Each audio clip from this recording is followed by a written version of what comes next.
I love Vivek Ramaswamy. I've listened to him a bunch. I've never heard him say anything that was incredibly stupid. Okay. Should I have a different opinion than I do?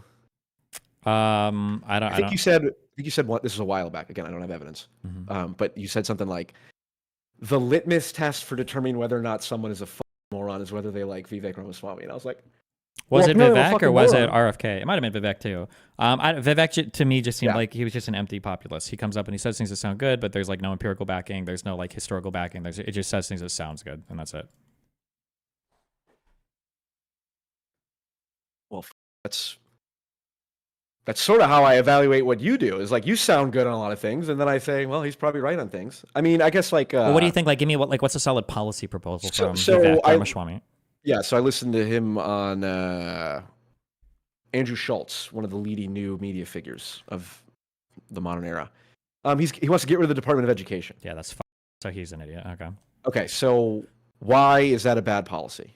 Well, because one, broadly speaking, I think U.S. college level education is pretty successful. I think it's a huge driver of like better income earnings after graduation. We have elite universities that people from all over the world come to the United States to attend, and I haven't heard a single viable alternative suggested from any conservative that wants to eliminate the Department of Education. Have you listened to any interviews with Vivek where he talks about this? No. What is his alternative?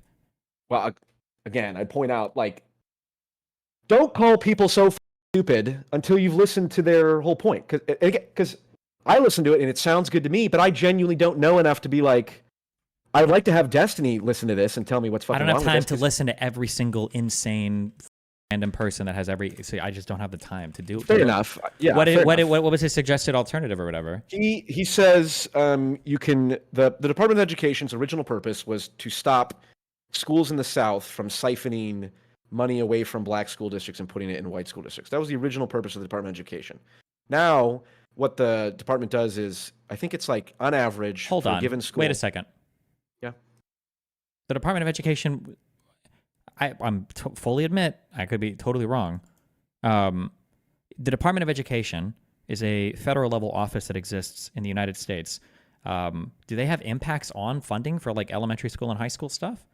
According to Vivek, on average, 10% of a given public school, its funding comes from Department of Education.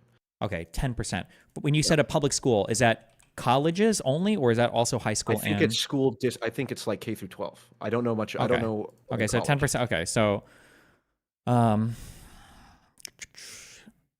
just. Do you want to listen to a thing for like 3 minutes? We could just listen to him talk about this. Somebody linked me. Okay, hold on. Can you hear this? I want to know if I'm a moron. Can you sort of steel man the perspective of somebody that looks? Does this audio come through for you, or? Yeah. Okay.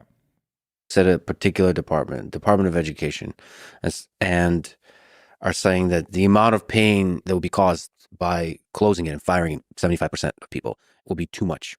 Yeah, so I go back to this question of mission, right? A lot of people who make arguments for the Department of Education aren't aware why the Department of Education was created in the first place. Okay, so I will say, firstly, no, we can evaluate the argument, or we can evaluate what he's saying later, whether it being true or false. But I will say, firstly, why a thing was created doesn't speak to the efficacy or help us evaluate what it is now, right? That we can imagine things that were created for a nefarious purpose that now serve a really good purpose, right? Planned Parenthood, perfect example. Right? Started by if we believe, that it was made to kill black people, but we can imagine things that were created with a nefarious purpose in mind that are actually like incredibly beneficial now, right? Indisputable fact about what's her name? Margaret Sanger? Sure. No offense, but I don't trust any of the things you bring up without me reading them myself, but I don't know. But I'm just saying, regardless, it doesn't matter. Okay. All right. Well, okay. All right. Yeah, I agree. Genetic fallacy, right? Sure. Okay. Who make arguments for the Department of Education aren't aware why the Department of Education was created in the first place, actually. So that might be a useful place to start, is that this thing was created. It had a purpose, presumably. What was that purpose? Might be at least a relevant question to ask before we decide what are we doing with it or not. What was the purpose of this thing that we created? It's not it to me seems like a highly relevant question, yet in this discussion. So it's not relevant. So the fact that he's saying this means that I already know where we're going, and I already know the counter-argument that I would give, but we'll see if he gets there. So the fact that he's saying this is so important, and he wants to get rid of it, means he's probably going to have a historical origination for it that is going to sound, in modern day, morally abhorrent. But my question would be, okay, well, it was founded for this purpose that you're saying is bad. Does it still do that thing that we agreed today is bad? If it does, then maybe I would agree. If it doesn't, then why are you even bringing this up? And is it even a good argument? But we'll see where he goes. That would be where my mind is going to immediately. But we'll see what he says, okay? About government reform. It's interesting how eager people are to skip over that question and just to talk about, okay, but we got the status quo and it's just going to be disruptive, versus asking the question of, okay, this institution was created. It had an original purpose. Is that purpose still relevant? Is this organization at all fulfilling that purpose today? To me, those are some relevant questions to ask. So let's talk about that for the Department of Education. Its purpose was relevant at that time, which was to make sure that localities, and particularly states, were not siphoning dollars, taxpayer dollars, away from predominantly black school districts to predominantly white ones. And that was not a theoretical concern at the time. It was happening, or there was at least some evidence that was happening in certain states in the South. And so you may say you don't like the federal solution, you may say you like the federal solution, but like it or not, that was the original purpose of the U.S. Department of Education, to make sure that from a federal perspective, states were not systematically disadvantaging black school districts over predominantly white ones. However noble and relevant that purpose may have been 6 decades ago, it's not a relevant purpose today. There's no evidence today of states intentionally mapping out which are the black versus white school districts and siphoning money in one direction versus another. To the contrary, one of the things we've learned is that the school districts in the inner city, many of which are predominantly black, actually spend more money per student than other school districts for a worse result as measured. Okay, sorry. I don't know if critiquing the history is necessary or not. It's probably not. Probably is not. It's probably not. It seems like the Department of Education was created in 1867. It's not even worth. It's not worth an hour. But okay. But we'll keep listening. Okay. We'll look for the argument. Okay. Evidence today of states intentionally mapping out which are the black versus white school districts and siphoning money in one direction versus another. To the contrary, one of the things we've learned is that the school districts in the inner city, many of which are predominantly black, actually spend more money per student than other school districts for a worse result as measured by test scores and other performance on a per student basis, suggesting that there are other factors than the dollar expenditures per school determining student success, and actually suggesting that even the overfunding of some of those already poorly run schools rewards them for their actual bureaucratic failures. Okay, that's just an unbelievable logical fallacy.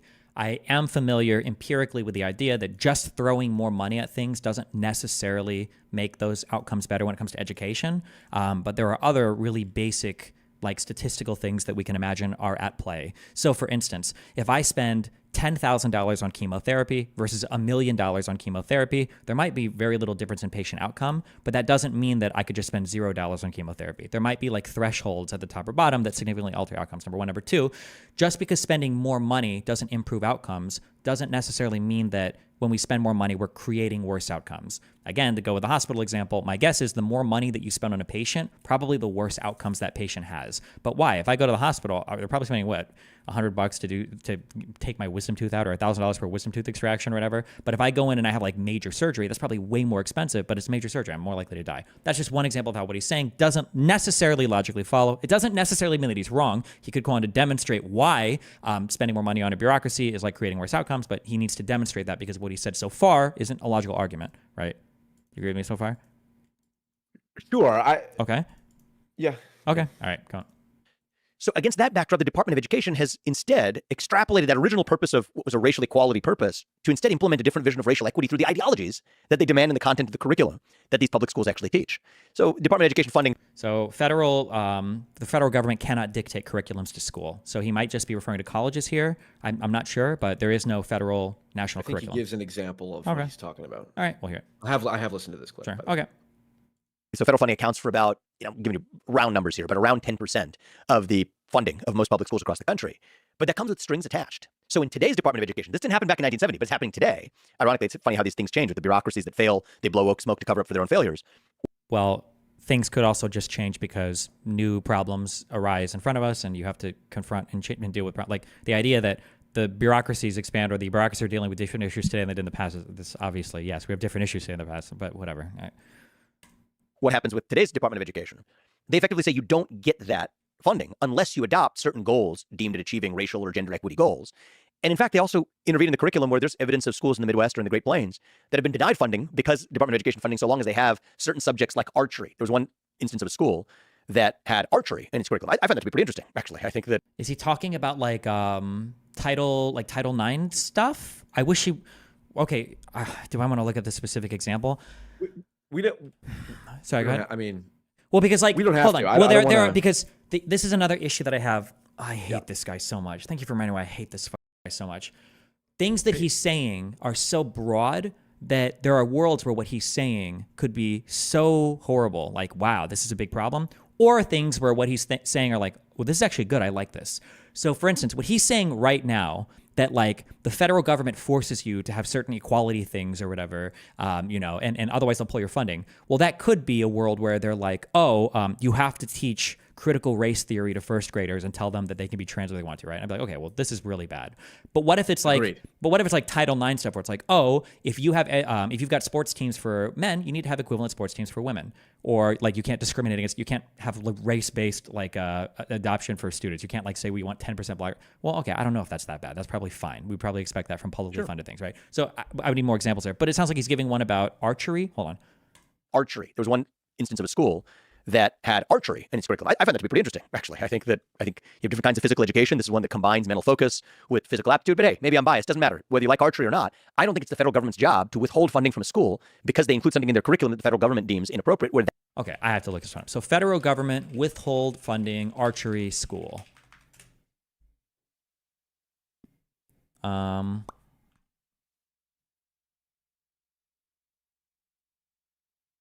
Biden admin. Okay, we got a good Fox News articles. Okay.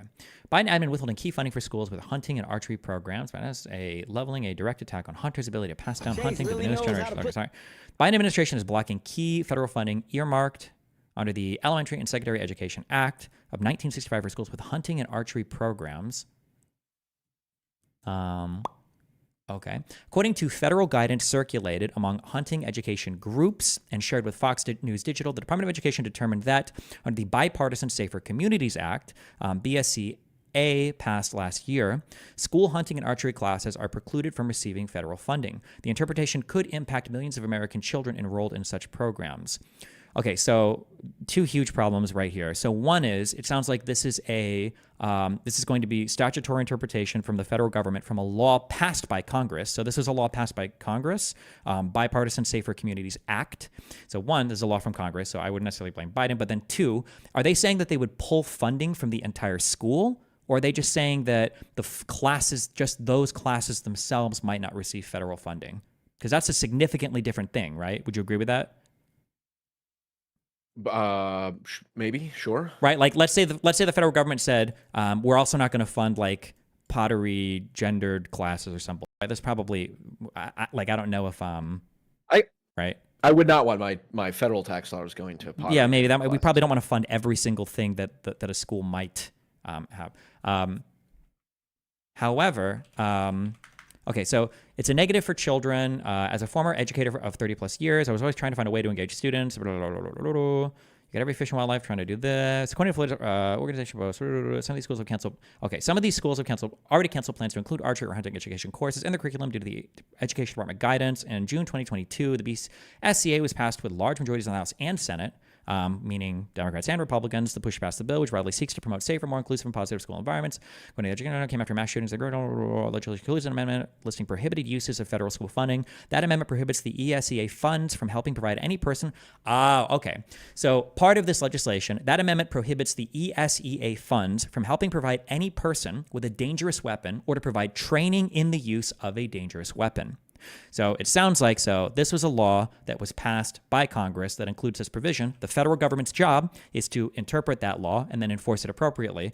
So I see that. However, it looks like Congress also passed another law later on that amended this, Protecting Hunting Heritage and Education Act, H.R. 5110. And it seems like this is a thing that they introduced and they passed literally just to amend this particular thing, right? So summary, this use authorizes the use of federal elementary and secondary education funds to purchase or use dangerous weapons for purposes of providing students with educational instruction or educational enrichment activities such as archery, hunting, other shooting sports, even shooting sports or culinary arts. Okay, cool. Okay, so elite. Okay, so let's back up. I did archery in gym for what it's worth in high Nice. school. Okay, so let's And back up culinary now arts. with this and let's listen to what Vivek says again. Hold on. Planes that have been denied funding because Department of Education funding, so long as they have their own failures. What happens with today's Department of Education? They effectively say you don't get that funding unless you adopt certain goals deemed at achieving racial or gender equity goals.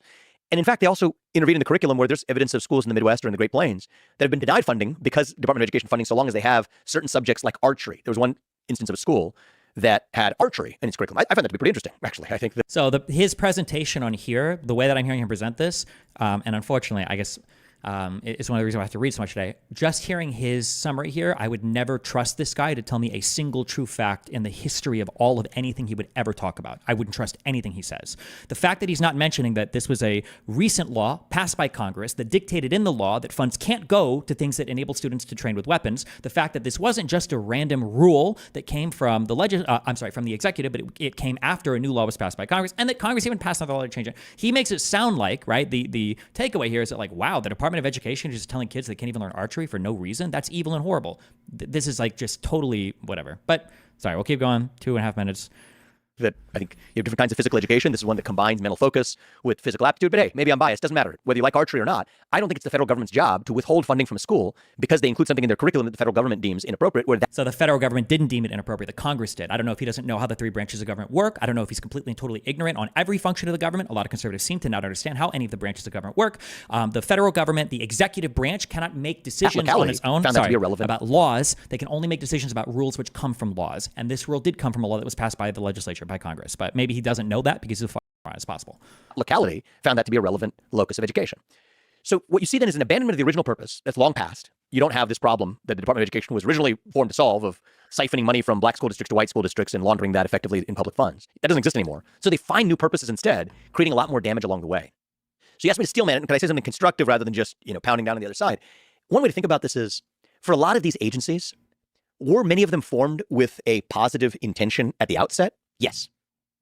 Where that positive intention existed, I'm still a skeptic of creating bureaucracies, but if you're going to create one, at least make it, what should we call it? A task force. Make it a task force.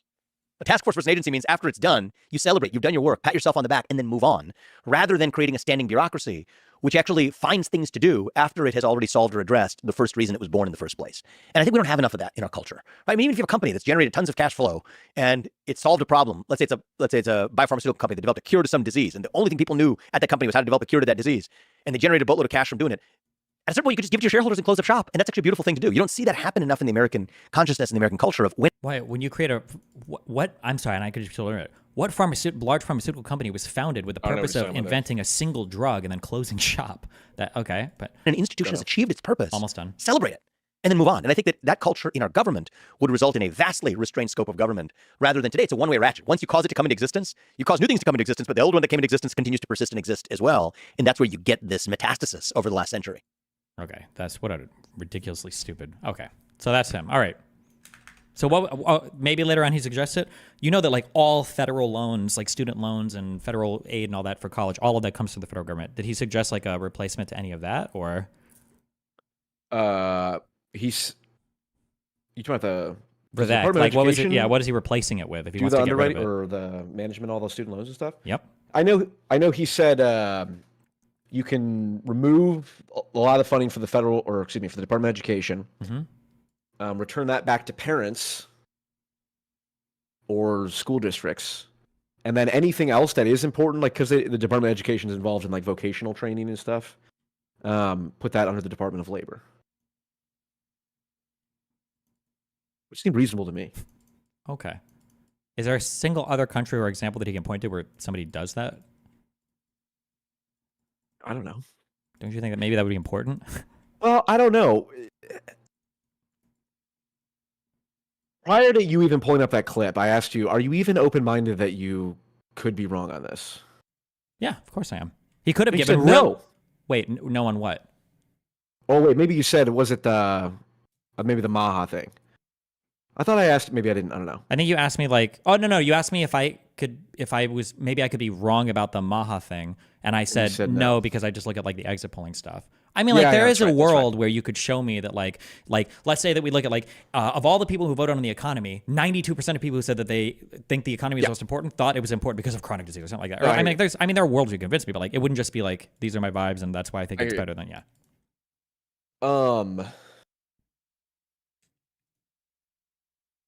I guess I don't really know what to. The exercise that you just performed was you pulled up what he said, and then you paused it every 30 seconds and your goal was, I'm going to find something he's wrong on. Right? That was the exercise that you just performed. It was not, hold on. To be clear, the exercise I performed was to see what he was talking about.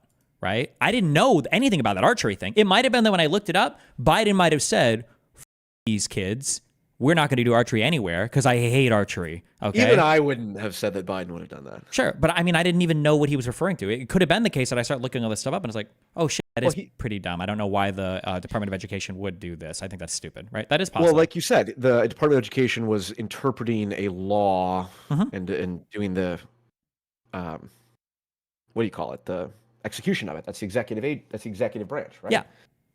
Yeah. And his point was there's evidence that schools were denied funding because they had archery in their curriculum. Correct. He Which didn't seems say to why. be true. Yeah, but he's making it sound like it was because of the Department of Education having these horrible equity, whatever bullshit rules. But it was really the will of the legislature. Congress passed a law for this. That's significantly different. But what was the law? The law was that you can't train with deadly weapons. Right, but and this is a vibes-based thing, I guess. It's like letter of the law versus spirit of the law. It's like, I think it's reasonable to interpret that, when I went to high school and I shot archery bows in gym, that does not fall under, that is clearly not what the law was intending. You don't think archery, you don't think a bow and arrow can be it's literally letter of the law, a deadly weapon. You can say that spirit of the law. A knife in a kitchen could. Knife in a kitchen. You can say that spirit of the law might be different, but how did they rectify it? Congress passed a different law to change it, right? Right, because it was denying funding when it shouldn't have. Well, or when they didn't want it to, right? Yeah. So they changed it. Yeah. But that's fine, right? But that's like, hold on. Hold on. Wait. No. Hold on. Hundreds of schools. No. Okay. The alternative is, do you think the people at the evil Department of Education were like, we're going to these archery schools over? Do you think that was the thought? They were like, we're just going to these people. Probably not. Okay. They need it. They're a bureaucracy. They need to justify their own existence. No. They don't need to justify it. Congress already did. It was a law given to them by Congress that the Department of Education was then tasked with enforcing. And part of the law said no training on deadly weapons, which is why Congress passed a different law. Like, oh, hold on, let's change this, right? Yeah, because the Department of Education screwed up in its subjective interpretation of the law, which is fair enough. It's arguably, I would say, structurally, I'm more correct than you are there, because if they felt like that Congress had in their that the executive had messed up in their interpretation of the law, then somebody could have challenged it in court. They could have taken it to court and said, hold on, why is the Department of Education banning this? We disagree with this statutory interpretation. And ever since Chevron was overturned, the Supreme Court would have the final say in what that statute interpretation would actually look like. But instead, the Congress said, let's just pass a law amending this. We actually probably should be able to train with some deadly weapons. Maybe we fucked up in our wording of the law, right? Sure. Now, you know what? The funny thing is, and now this gets really deep into law, but the funny thing is in a pre-conservative Supreme Court world, it might actually be that the federal government would have said, you know what? We can probably have kids doing archery, because with the Chevron doctrine, all the federal government would have to have said is that this is a permissible reading of this statute. This rule could probably work. But post Chevron being overturned, when Kavanaugh was writing his opinion on why they overturned it, part of the big thing that the Supreme Court said was actually there's only one correct interpretation of every single statute passed by Congress. You can't say this is permissible anymore. There's one right interpretation. So it could have been that the conservative court is what drove the Department of Education to go, okay, well, hold on. There's literally, the Supreme Court's going to say there's one way to interpret this. So it says no deadly weapons, then no deadly weapons, right? Sorry, but that's a whole legal. Sure. I guess my takeaway from this is, at minimum, am I supposed to come away thinking Vivek's a liar or incompetent from that? Because he didn't mention that this was a law passed by Congress. He didn't mention that it was remedied by the Congress, and he's making it sound like the Department of Education is doing some horrible, evil thing vindictively. That's the feeling. They want to push equity, and they want to take away archery. That's what he's saying. Inefficiency not the opposite, but inefficiency is completely different from vindictiveness. And the whole point, and I think he says this pretty often, this is just generally true, it's like you can do bad things due to incompetence, not vindictiveness. I don't think the point that he was making in that story was the Department of Education is a bunch of evil, rural people who hate archery. It was like, here's an example of inefficiency caused by as a result of regulation. Are you good there? No, I dropped something.